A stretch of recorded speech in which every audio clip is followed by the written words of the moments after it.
D'abord, Boker Tov. Boker Tov ce matin avec nous, mardi, Bata Ador Geoula, pour la Leilou Nishmat Shmuel Ben Shalom, Refoua Shelema Simcha Bat Mazal Tov. Je rajouterai pour la Refoua Shelema de Yohan Shimon Chaim Ben Kuka Bishar Kol Chole Amecha Israël, Mesaouda Ben Bat Miriam, Mesaouda Bat Miriam, Albert Avraham Ben Shlomo, Bracha Ve'atzlacha. Toda Rabba d'être là ce matin avec nous. Le thème que je voudrais aborder avec vous ce matin est le suivant. C'est que, écoutez bien ce que je vais dire. C'est que on n'aura jamais fini. Une seconde, voilà. On baisse un peu. On n'aura jamais fini. On n'aura jamais fini de s'éduquer. Je disais à un monsieur que j'ai rencontré hier à Jérusalem,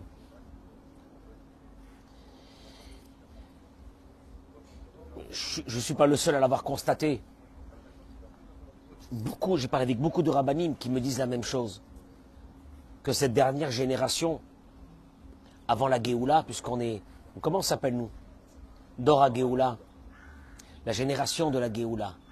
C'est une génération qui est très malade. Psychologiquement, elle est très malade.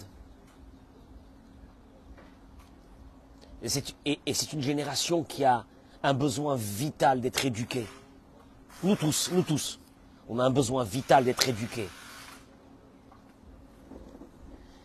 Et je voudrais aborder un thème aujourd'hui qui est très important.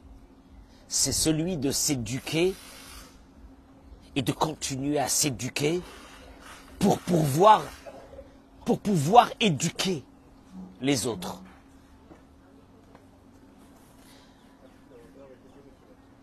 Et je me suis rendu compte, à travers beaucoup d'écrits de la Torah,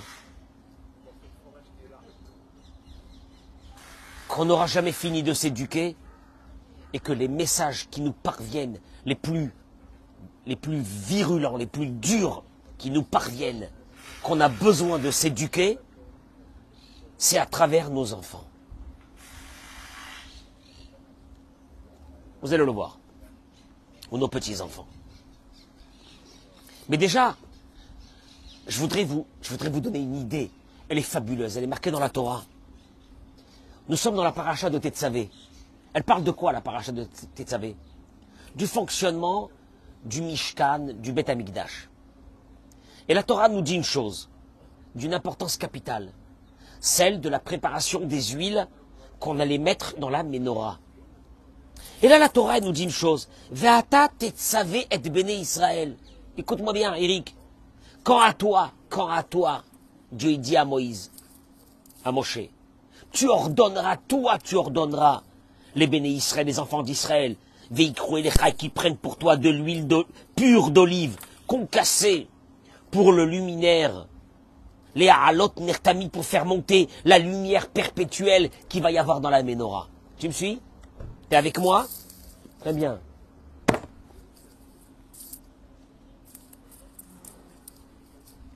Le Baal HaTurim, l'un des grands commentateurs de la Torah, il dit Ve'ata tetzavé, toi tu ordonnes aux enfants d'Israël de prendre cette huile. Toi, il dit le Baal HaTurim, Ata, toi, velo acher, et pas quelqu'un d'autre. Moshe, c'est toi qui devras ordonner aux enfants d'Israël de prendre cette huile, de la préparer, pas quelqu'un d'autre. Toi, et pas un envoyé à toi. Moshe avait devant lui 600 000 personnes. Tu crois qu'il avait le temps d'aller ordonner à ces 600 000 personnes de prendre cette huile? Eh bien Dieu lui dit, oui, toi, tu n'envoies pas quelqu'un d'autre. Madoua, vient l'un de nos grands maîtres, le Raphaïm Zaïtchik, que j'ai eu le mérite de connaître dans ma jeunesse. Sa Iloula était dimanche. Il dit le Rav Chaim Zaïtchik, il faut comprendre. Madoua nitzrach Moshe lomar zot be'atzmo. Pourquoi Moshe a eu besoin de le dire lui-même? Pourquoi pas avec un envoyé? Et il dit la chose suivante. Chez Dafka Moshe Rabbeinu. Oui, seulement Moshe. Pourquoi? Parce qu'il était le symbole aux yeux d'Israël. Le symbole d'une éthique morale, d'une conduite, d'un homme séparé de tous ces plaisirs de ce monde et de l'argent et de l'or. Lui seul pouvait ordonner. Je ne vois pas le rapport. On a besoin d'être ordonné par un homme qui est séparé du matériel, qui est séparé de ses ambitions folles d'un être humain. De ramasser, de ramasser, de ramasser, de ramasser. En s'imaginant que du fait qu'il ramasse et qu'il ramasse et qu'il ramasse, il vivra le temps qu'il faut pour le dépenser. Et c'est faux, malheureusement. Il fallait cet homme-là. Pourquoi? Pourquoi il fallait cet homme-là? Il explique, le Rav Zaïtchik, il explique. Il dit, d'ailleurs on l'a vu, qu'à la sortie d'Égypte, pendant que tout le peuple d'Israël était en train d'accomplir une mitzvah de la Torah, Dieu avait demandé aux Juifs, à nos ancêtres, de ramasser tout l'or et l'argent qu'il y avait en Égypte. Oui ou non? C'est une mitzvah. Moshe aurait pu lui dire, ah ben c'est une mitzvah, je vais y aller moi aussi ramasser de l'or et de l'argent. Pour une fois que c'est une mitzvah de ramasser de l'or et de l'argent, ben je vais pas m'en priver. Qu'est-ce qu'il fait Moshe à ce moment-là? Il est parti chercher les ossements de Yosef. S'occuper de les prendre, de les porter, de les amener dans le désert pour les amener jusqu'en Israël. Il s'est occupé de ça. Pendant que les gens, en quelques heures, devenaient des milliardaires. Il a tout laissé. Lui seul pourra venir nous ordonner de prendre cette huile. Pourquoi? Pourquoi? Et il explique, il dit la chose suivante. Parce que cette huile, qui était très pure, coûtait très cher. Elle va demander à nos ancêtres un effort financier. Tu sais de qui tu peux écouter un effort financier à faire? De qui? Tu peux l'écouter de quelqu'un que tu sais que pour lui l'argent c'est rien. Si tu écoutes de la morale de quelqu'un qui te dit l'argent c'est rien et lui-même, tu sais que pour lui l'argent c'est important, ce message il passe pas, hein, tu commences à comprendre. Mais quand quelqu'un qui aurait pu devenir milliardaire, il te dit, je suis pas devenu milliardaire, je m'en fiche de l'argent. Et là je veux vous demander, vous avez besoin de payer cher pour cette huile-là, s'il vous plaît donnez-la pour Dieu. Là si tu veux, et David, là si tu veux, celui qui te parle est en diapason avec sa vie. Mais si celui qui te parle, il n'est pas en diapason avec sa vie, c'est du mytho. Ah, les personnes, ils sont là, l'argent c'est rien, l'argent c'est rien, l'argent c'est rien. Essaie de voir si chez eux l'argent c'est rien. Et tu comprendras. On a aujourd'hui,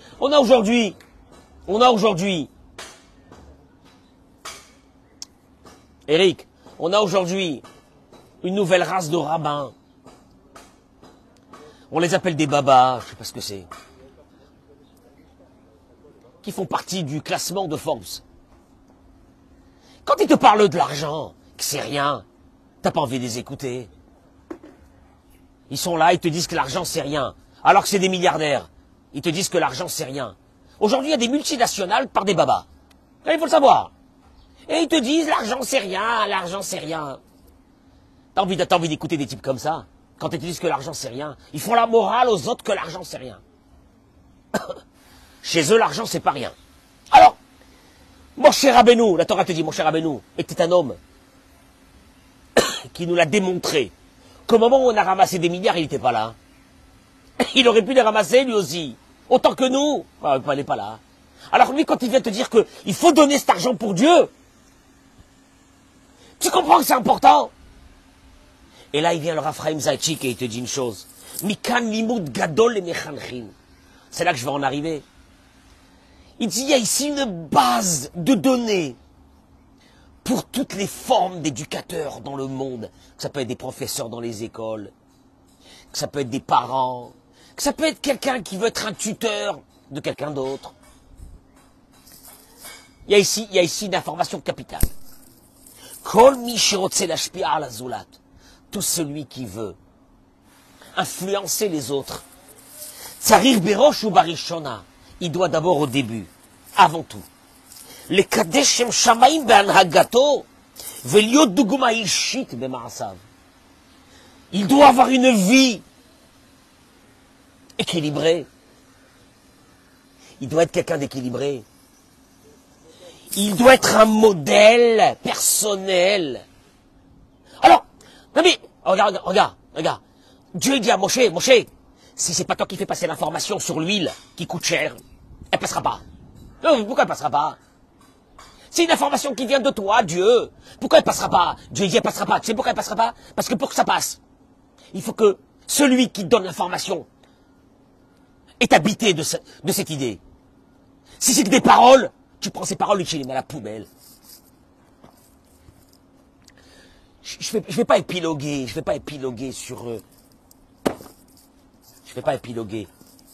sur ce mode de fonctionnement de certaines personnes qui sont là et qui parlent, et c'est vide, c'est une coquille qui est vide. Et tu te dis, mais j'entends, mais ça me fait rien. Tu sais pourquoi ça me fait rien? Tu sais pourquoi ça te fait rien? Parce qu'en fait, quand tu connais le personnage en face, ça sert à rien. Il peut parler jusqu'à demain. Quand lui-même, il n'est pas habité de cette idée, il n'est pas lui-même Duguma Ishit. Duguma Ishit, il dit le Rav Zaïtchik. Comment on dit en français Duguma Ishit? Un modèle personnel vivant de ce qu'il est en train de parler. Laisse tomber. Et là, on va rentrer dans le génome, qui est que quand je voudrais éduquer quelqu'un, en vérité, en regardant les lacunes de ce quelqu'un, je devrais être interpellé que si ce quelqu'un est très proche de moi, et que je vois des lacunes chez ce quelqu'un, il est proche de moi, et que je vois les lacunes chez ce quelqu'un, les lacunes de ce quelqu'un, en fait, sont en train de me ramener à mes propres lacunes. C'est dur. Quand il y a des personnes qui m'appellent pour des problèmes avec des adolescents, je leur dis c'est dur pour moi de vous parler. Parce que si je vais vous parler de l'adolescent, je ne vais pas vous parler de l'adolescent, je vais vous parler de vous. Êtes-vous prêt à écouter les vérités sur vous? Je me dis quel est le rapport? Mais quel est le rapport? Je vous parle de mon fils ou de ma fille, quel est le rapport? Vous allez voir tout de suite. Il dit le Rav, il y a une base d'une importance énorme que beaucoup de parents, mais c'est pas seulement des parents, parce que on est toujours nous des parents de nos enfants, même quand ils ont grandi, même quand ils se sont mariés, même quand ils ont des enfants, on est toujours les parents de ces enfants, oui ou non? Très bien. Il te dit, il faut comprendre une chose, en tant que parent. Chinuch zenetina. L'éducation, c'est de donner. De donner quelque chose. À travers toi, à travers ton comportement, à travers qui tu es, à travers ton équilibre ou ton déséquilibre, c'est ce que tu vas donner à tes enfants. Kon nekuda, chaque point que les parents ont envie de faire passer à leurs enfants, ou les ma'aseh tzarich la tête l'ota, il y a un seul qui pourra leur donner. Ce point, c'est qui? C'est les parents. Midotovot. Midotovot. C'est quoi midotovot? Bon, midot, c'est les traits de caractère, la gentillesse, la bonté, la douceur, le contrôle de soi au moment d'une colère, la bouche qui va s'ouvrir, cette bouche-là, cette poubelle qui va s'ouvrir, Chaval, parce que cette poubelle, elle est aussi la plus belle chose quand elle est propre, parce que quand elle est propre, alors la parole que tu fais sortir de ta bouche, elle s'accomplit. Parce que tu sais pas comment la parole, elle est créatrice, mais elle est créatrice dans ce que tu veux. Midotovot, derech eretz, en savoir-vivre, un savoir-vivre. Un savoir-vivre. Des fois, tu vois des enfants, il y a un savoir-vivre. Des fois, tu vois des enfants, ça part... Il n'y a rien, il n'y a rien, il n'y a rien. Hirat Shamaïm, un peu de crainte de Dieu. La crainte de Dieu, c'est le contrôle de soi. La crainte de Dieu, c'est que tu fais pas ce que tu veux. La crainte de Dieu, c'est que tu te contrôles devant des tentations. La crainte de Dieu, c'est ça. La crainte de Dieu, tu plonges pas dans la première bêtise qui arrive. Quand les Lodvarim, toutes ces choses-là, Sharim Tsrimatet là, il a dit que les parents doivent donner aux enfants. Zikartat, c'est l'essentiel de leur mission. Essentiel de leur mission. Parce que quand je dis ça à des parents, que c'est l'essentiel de votre mission, eux, ils sont en train de voir autre chose ailleurs. Parce que pour eux, l'essentiel de leur mission, c'est quoi? C'est de donner à manger, c'est que le frigidaire soit plein. C'est que les prochaines vacances, on va les gaver. C'est que tout ce qu'ils ont besoin de matériel, on leur donne. Ça, c'est le rôle d'un géniteur, pas d'un parent. Mais un parent, un père, une mère, un père, une mère. Vous savez quelle est votre mission? Parce que ça va vous retourner sur la tête. Dans 20 ans, dans 30 ans, dans 40 ans, vous n'aurez jamais la paix. Vous n'aurez jamais la paix. Ça va vous retomber dessus. Mais attends, il dit le Rav. Il dit le Rav, est-ce que quelqu'un peut donner quelque chose qu'il n'a pas? Non. Eric, je peux te dire, tu peux me prêter 100 000, t'as pas 100 000. Tu peux pas me donner. Si tu as 100 000, tu peux me donner, t'as pas 100 000, tu peux pas me donner. Oui, eh ben oui. Donne-moi un verre d'eau, t'as une bouteille d'eau? Non. Ah ben t'as pas de bouteille d'eau, tu peux pas me donner un verre d'eau. Tu peux me donner un verre d'eau que si t'as une bouteille d'eau, oui ou non? Très bien. Il te dit, si dans le matériel c'est comme ça, mais dans le spirituel c'est pire.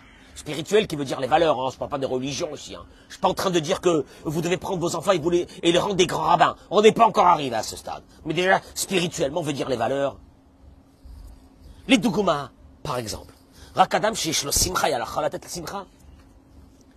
Seul un couple qui a construit sa joie à travers la émouna, comme on l'explique dans des dizaines de cours, peut transmettre de la joie aux enfants. Mais quand les parents eux-mêmes, ce sont deux psychopathes, remplis de peur et de tristesse, d'angoisse sur la vie, sur le futur, sur la situation économique, etc. Qu'est-ce qu'ils vont transmettre à leurs enfants? Angoisse. Et vous inquiétez pas, hein, un enfant angoissé va vous le faire payer cher après. Parce qu'il n'a pas reçu une dose de joie. Ah, mais on était, vous savez, monsieur le rabbin, on était pris dans nos vies. Rakadam, shiyeshlo imuna. Il dit que, allez, on y va. Seulement celui qui a construit une foi, la foi en Dieu, l'espérance en Dieu, dans toutes les épreuves de la vie, il s'est battu, il a gardé la joie, il a gardé ça. Il transmettra ça à ses enfants. Rakmiché, Shlos Savlanout, et partagez-moi ce cours, mesdames et messieurs, d'abord Bokertov. Je ne vous ai même pas dit Bokertov ce matin. Mettez les noms des malades. Et on a un beau drapeau d'Israël derrière nous. Je le vois d'ici. Vous avez vu le beau drapeau? Am Israël Chai. Pour le zérout de nos chayalim, amen ken yiratson. Dans ce beau pays d'Eretz Israël. Gérard, Richard, tu es content ou non? Tu es content ici? Olivier, il n'est pas venu ce matin. Transmettez-lui mes amitiés. Si vous le rencontrez aujourd'hui. Transmettez-lui mes amitiés. Mes amitiés. Sincères. C'est sûr qu'il n'est pas là, non, il n'est pas là. Le pauvre, demain, ce qui va lui arriver. Alors, et seulement ceux qui se sont construits savlanout à la maison, ils réagissent pas au quart de tour. Se battre dans une maison, on va le voir, c'est horrible. C'est horrible. On me met en colère. On me met en colère. Tu es malade. Un grand malade. Tu es une grande malade. On t'a mis en colère. Savlanout. Savlanout. Qu'est-ce qu'il y a? Respire. Contrôle-toi. Apprends à te contrôler. Parce que celui qui a cette savlanout, il la transmettra à ses enfants. Mais celui qui n'a pas transmis ça à ses enfants, il n'a rien transmis. A fait le dvarim pshutim. Il dit, regardez, ce mimétisme. Et quand on... Mais je t'expliquais. Je vais t'expliquer. Hervé, j'ai rencontré des milliers de personnes, au demeurant gentil, tout ce que tu veux, pas éduqués. Les pauvres, pas éduqués, mais rien, aucun contrôle de soi, peuvent ouvrir leur bouche pour dire je sais pas quoi. C'est des fous. Gentils, hein, très gentils, mais des fous. Aucun contrôle de soi. Si tu fais pas attention à eux, ils s'énervent. Des malades.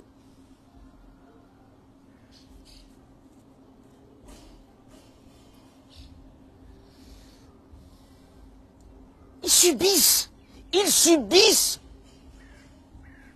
les lacunes. C'est comme si... Mais je t'expliquais, faut que tu comprennes ça une fois pour toutes. Si tu rencontres un homme qui est rachitique, il est rachitique, tu connais c'est quoi rachitique? Il est rien. Il a la peau sur les os. Qu'est-ce que tu te dis? Certainement, malnutrition. Certainement, quand il était jeune et adolescent, il n'a pas reçu ce qu'il... Oui ou non? Ah oui, ce qu'il fallait manger. T'as des gens, c'est des rachitiques de la vie. Des rachitiques de la vie. Tu vois qu'il n'y a rien eu. Il n'y a rien qui a été investi.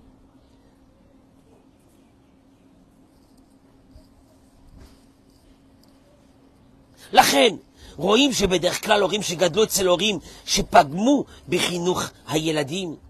Il dit, quand on voit des parents, et on constate que eux-mêmes, apparemment, il y a eu des lacunes chez leurs propres parents, hein, qui leur ont pas donné ce qu'ils avaient besoin. Eh bien, גם הם לא יכולים עכשיו לתת את הדברים שהחסירו מהם. Richard, ils n'arrivent pas à donner à leurs enfants ce qu'eux-mêmes, ils n'ont pas reçu. Et là, Imken, Ka'amour, il dit le Rav. Non, attention.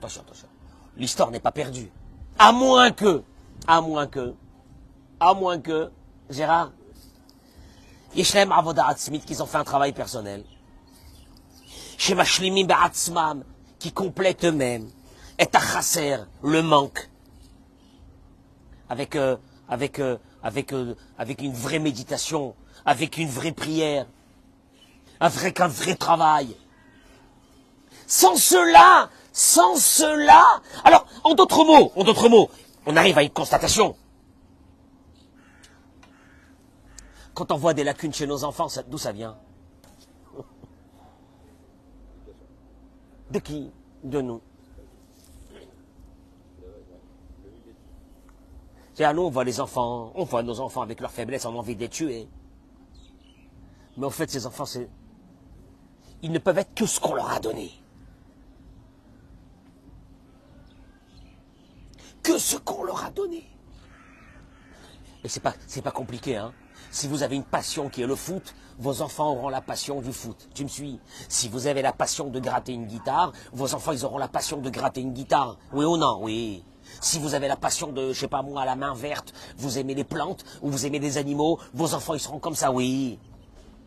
Et sinon, ben non. C'est clair. Les jeux sont faits. Les jeux sont faits, rien ne va plus. À moins que cet enfant, un beau matin, lui-même, ou bien nous-mêmes, on se réveille, on dit mince, ça suffit. Apaisé, il dit.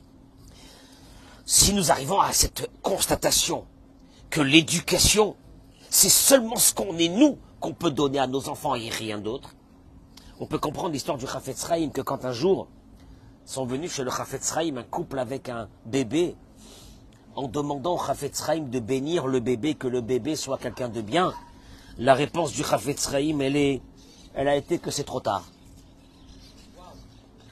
De bénir, il ne peut plus bénir. Il dit trop tard de quoi? Et c'est un bébé.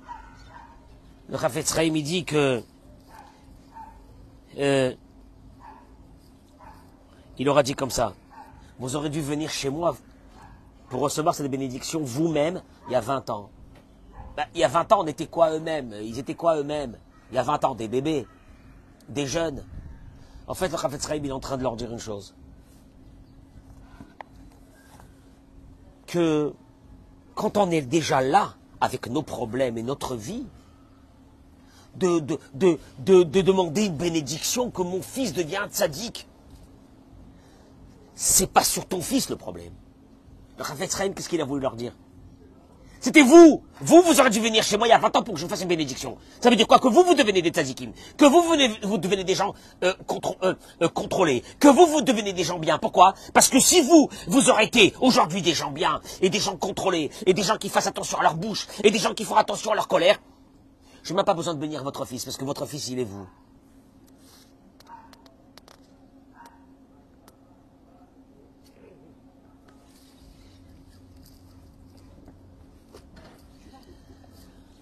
Je termine avec ça. Ma yesod azeh yotzelanu. Rayon merkazi ve yesodi, je vous en supplie, écoutez-le. Il en sort de là. Une base principale dans le pivot de l'éducation principale. En vérité, je ne suis pas en train de vous parler maintenant de l'éducation des enfants. Ça, c'est qu'une conséquence. Il dit le Rav, il y a une obligation à nous, les parents, de s'éduquer. Et quand il voit quelque chose qui ne va pas chez l'un de ses enfants, ou qu'il voit l'un de ses enfants se mettre dans une grande colère, et qu'il va attraper sa sœur, il veut la tuer, ou il voit, ou non, ou il prend, il est dans une colère, il prend un truc, il jette. Quand tu vois ça, qu'est-ce que tu fais? T'attaques pas l'enfant. Zemadlik l'or les gaberatzmo. Ça devrait t'allumer une lumière, une étincelle à l'intérieur de toi, sur toi, sur toi. Traduction des mots. Ici, en vérité, quand on parle de l'éducation des enfants, faut pas parler de l'éducation des enfants, faut parler que de l'éducation des parents. Je vais laisser ça, mais c'est pas le plus important. ויש בזה הרבה עומק, כמו שלימדנו רבנו הקדוש בליקוטי מוהר"ן. Rabbi Nachman de Breslev, dans Torah Kouf Mem Aleph, 141, il dit comme ça, אם יזכה שירגיש באמת כאב חטאיו, היינו כשימול את העורלת לבבו, c'est des mots de fou. Il dit quand un être humain se réveille un bon matin, un homme, une femme, les deux, et disent on va... Je traduis les mots. Il parle ici quand quelqu'un va comprendre la douleur de sa vie.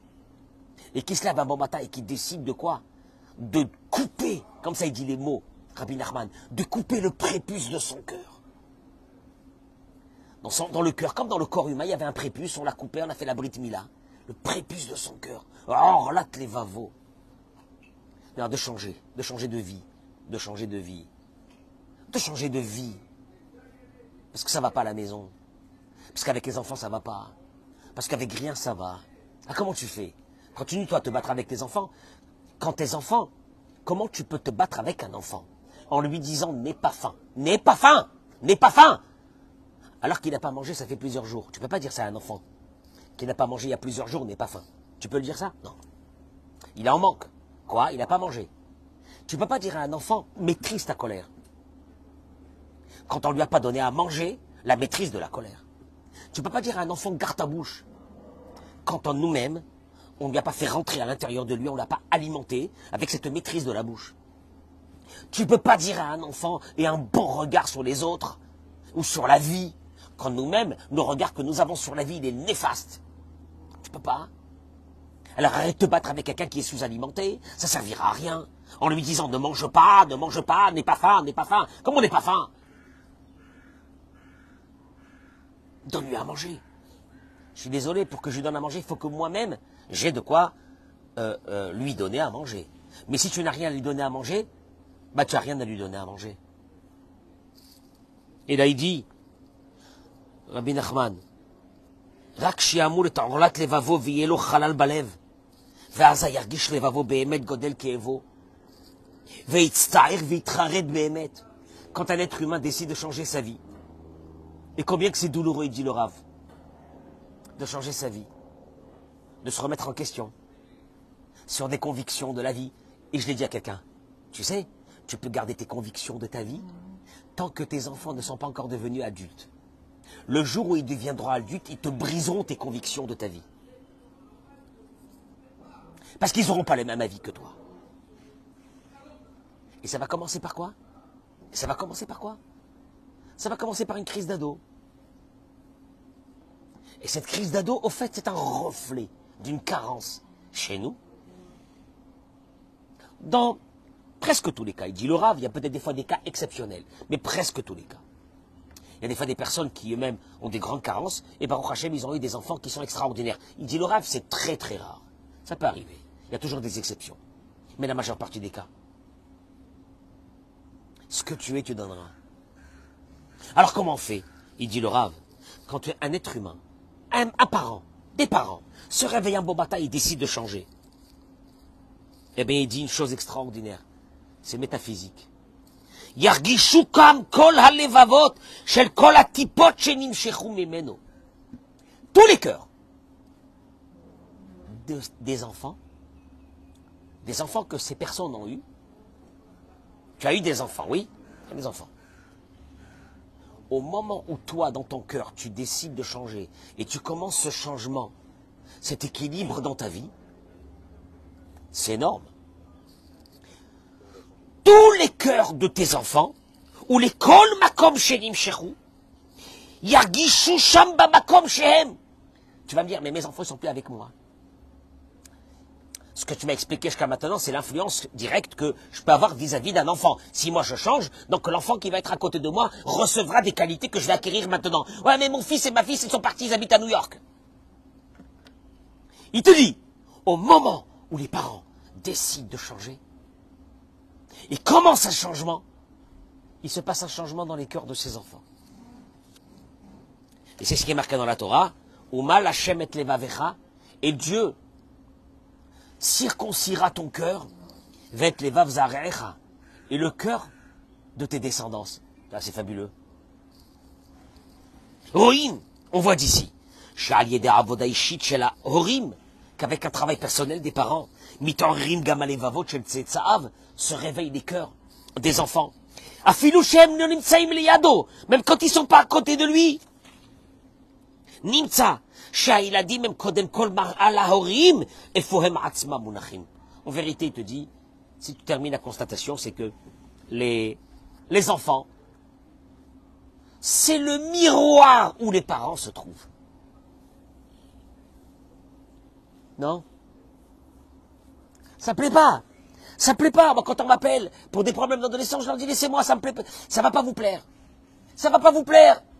Ils sont sûrs que je vais parler, épiloguer sur l'adolescente ou l'adolescent. Pourquoi il est comme ça et qu'est-ce que c'est ça et pas du tout.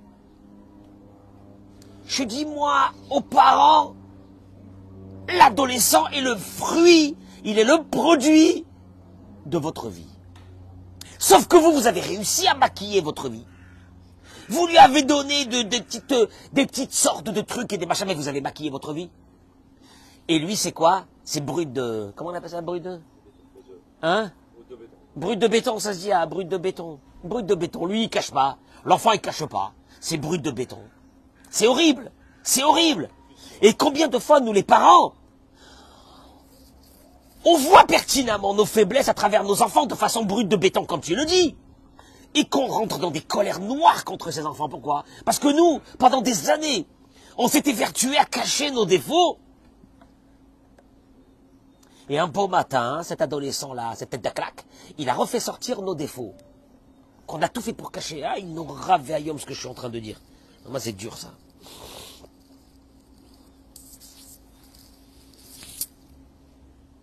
Alors, il dit, comment on fait? Il dit, je vous en supplie, prenez un moment dans la journée de réflexion, il dit aux parents. Parce qu'en fait, alors, tu arrives à une constatation. Pourquoi Dieu nous a donné des enfants? Pour une chose. Voir nos défauts. et s'éduquer.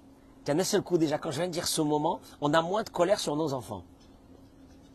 Tu remarques ou non? Et c'est la réalité. Et c'est la réalité. Et c'est la réalité. T'arrives à ça. T'avais construit des thèses sur cet enfant comment il te fait, comment si, comment il est là, des thèses.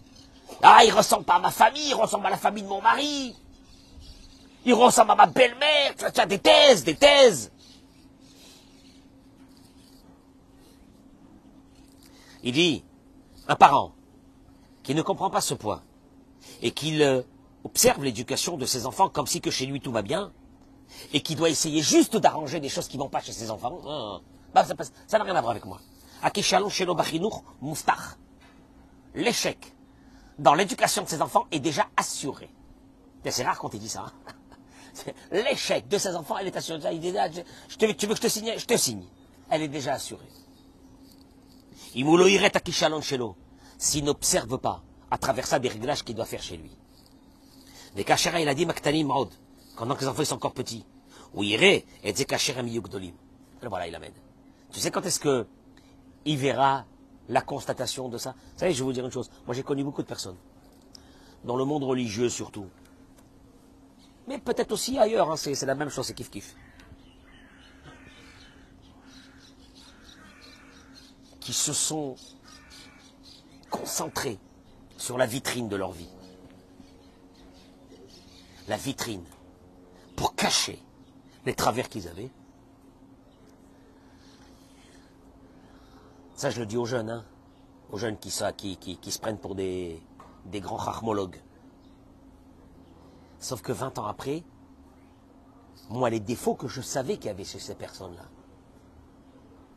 sans les juger, hein, je savais.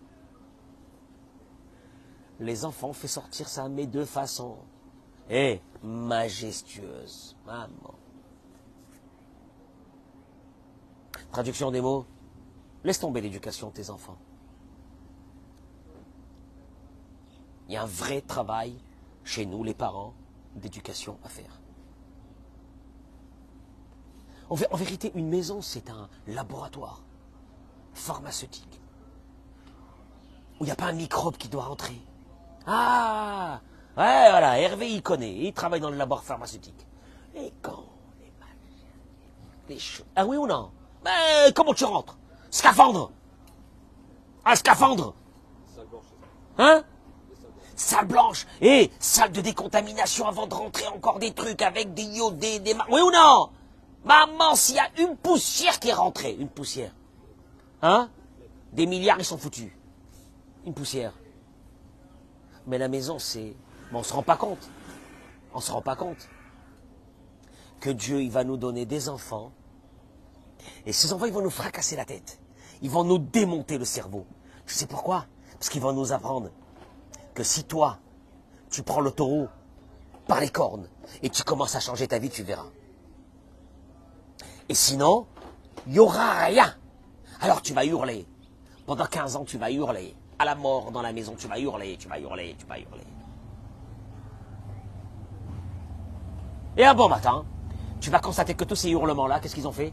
Rien. Zéro.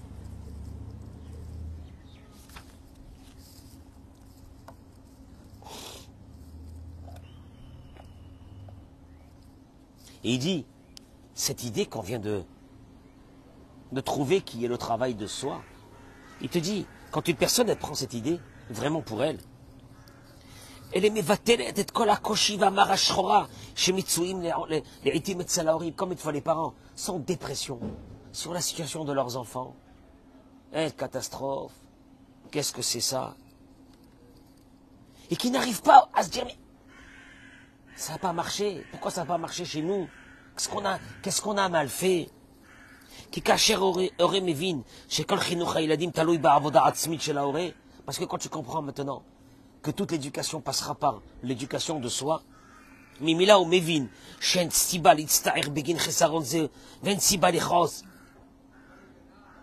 aucune raison de s'énerver quand on n'a pas réussi avec l'un des enfants. Il faut prendre ça avec beaucoup de Emouna. Et un message de travail de soi. Ok, Dieu il m'a donné un enfant qui m'a fait sortir les yeux, c'est d'air.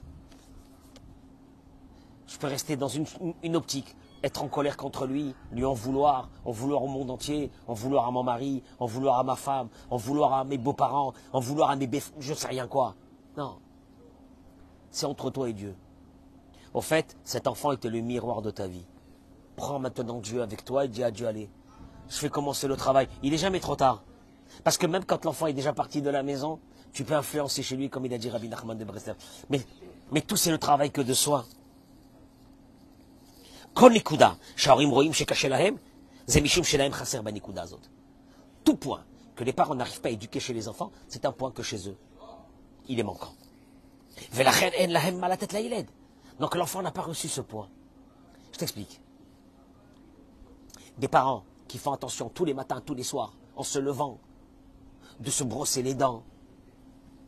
Les dents, les dents. Les enfants, t'as rien besoin de leur dire. Ils se brossent les dents. Les enfants, il y a des enfants, il y a des parents, par exemple, ils ne veulent pas qu'on fasse rentrer les chaussures à la maison. Les vrioutes. Il y a des gens qui n'aiment pas qu'on fasse rentrer les chaussures à la maison. Ils laissent les chaussures devant la porte, j'ai vu ça. J'étais choqué. Ah ben j'ai un voisin. Ces enfants, ils arrivent, tout le monde, ils arrivent. Naturellement, ils enlèvent leurs chaussures avant de rentrer. Ils ne se rendent même pas compte qu'ils enlèvent les chaussures avant de rentrer. Qu'est-ce que c'est ça? Hein? C'est instinctif. Les parents faisaient ça quand ils étaient petits, donc maintenant, c'est fini. C'est tout. Si chez les parents, bien parler, bien parler. Eh, c'est énorme quand je dis ça, bien parler. Je peux encore continuer des heures. J'étais dans l'ascenseur hier matin. Je vois deux petits Israéliens blonds, les blonds. Mais ils parlaient avec un hébreu, 12 ans, 11 ans, 12 ans.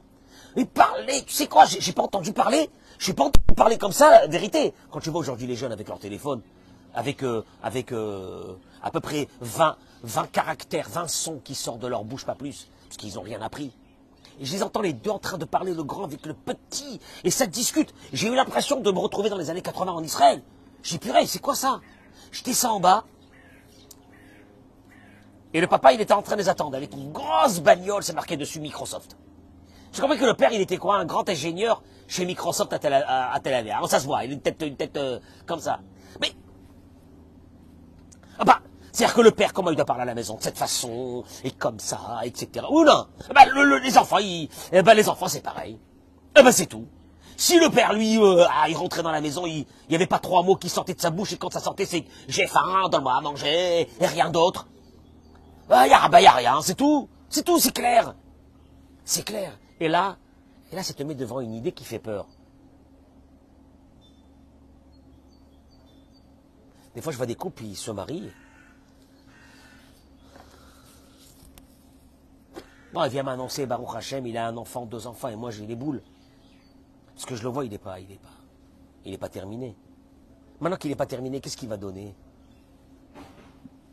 J'ai envie de lui dire, viens, on s'assoit, commence à faire un vrai travail, parce que c'est chaud, c'est chaud, c'est chaud, c'est chaud. C'est chaud après la vie, c'est chaud. Après, il y a des retours de manivelle. Hachem et Rachem, les retours de manivelle. Tu veux que je te dise une chose?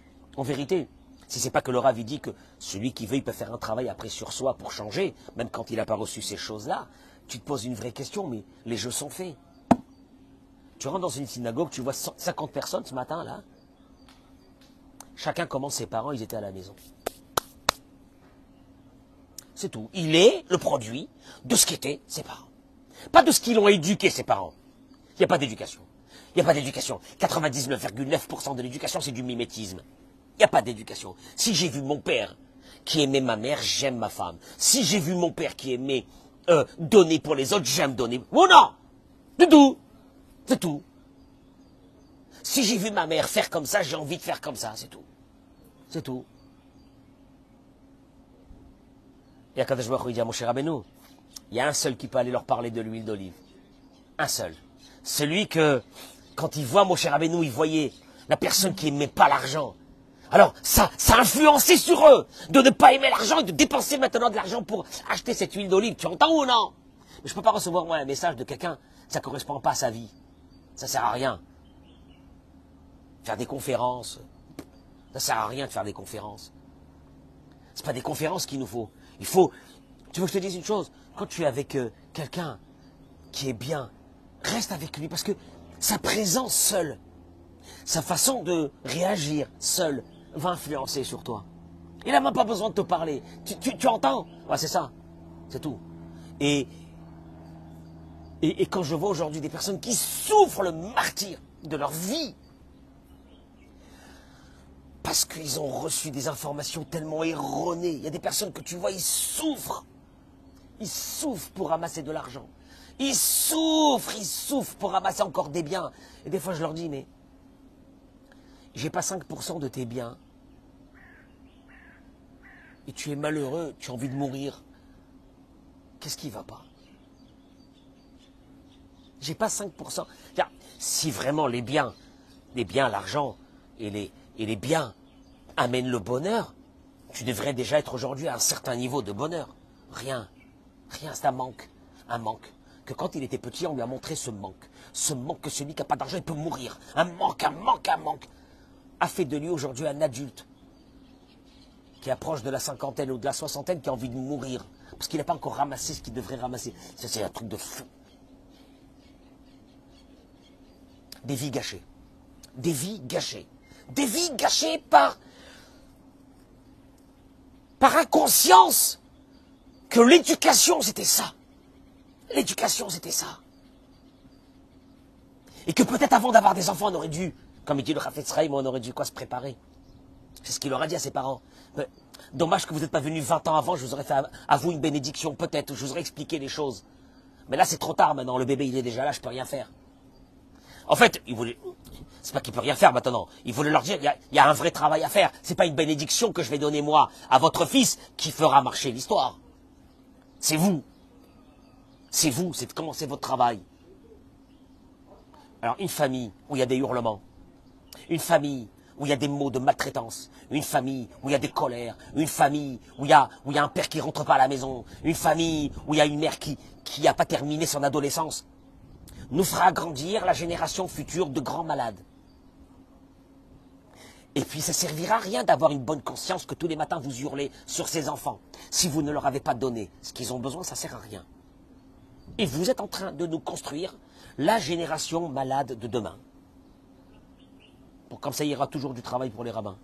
Termineront jamais. Je sais pas. En tout cas, réfléchissons à ce que je viens de dire aujourd'hui. Béhémet, c'est Emet la Amita. C'est la vérité. Il dit le Rav Zaïtik. Un éducateur, c'est rien d'autre que ce qui laisse transparaître de lui va influencer sur les autres. S'il y a, il y a pas. On vous souhaite une très bonne journée. Bracha, Vatzlacha, Amen. Partagez ce cours, s'il vous plaît, je vous en supplie. Merci.